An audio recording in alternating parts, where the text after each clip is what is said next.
Dans cette vidéo, nous allons voir 3 erreurs à éviter sur la forme pour féliciter un collaborateur. Je vous laisse les identifier et on se retrouve juste après pour l'analyse. Et si tu peux rattraper le coup avec Lefebvre, j'aimerais bien que tu signes avec eux. Ah oui, moi aussi.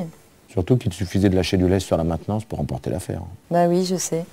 Enfin, tout n'est pas négatif puisque j'ai eu ce matin les résultats du trimestre. Alors? Et alors, tu es première. Et c'était pas gagné, hein. Souviens-toi, t'es parti de loin. Hein. Ah oui, ça, je partais de loin. Donc, bravo Magali. Évidemment, hein, rien n'est acquis. C'est un combat de tous les jours. Et ton premier rendez-vous, c'est Lefebvre. Eh ben oui. Bon, allez, au boulot. On se voit demain là-dessus. Hein. Et encore bravo pour tes résultats.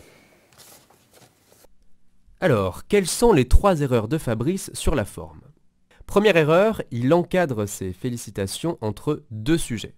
Et si tu peux rattraper le coup avec Lefebvre, j'aimerais bien que tu signes avec eux. Et ton premier rendez-vous, c'est Lefebvre.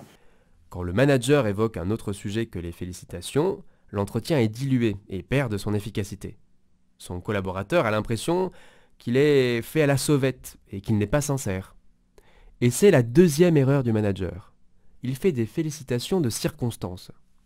Bon, allez, au boulot. On se voit demain là-dessus. Hein. Et encore bravo pour tes résultats. Il manque de conviction.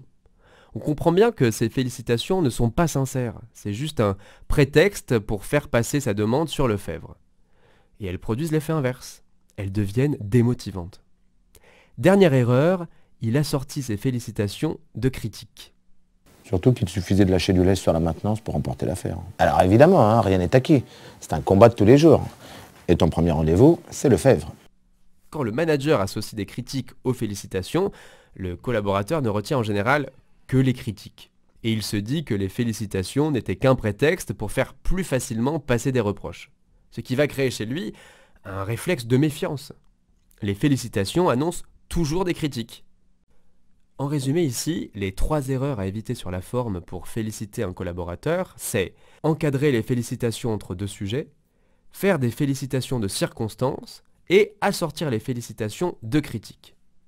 Une copie de cet écran vous permettra de garder en mémoire les points clés de la vidéo.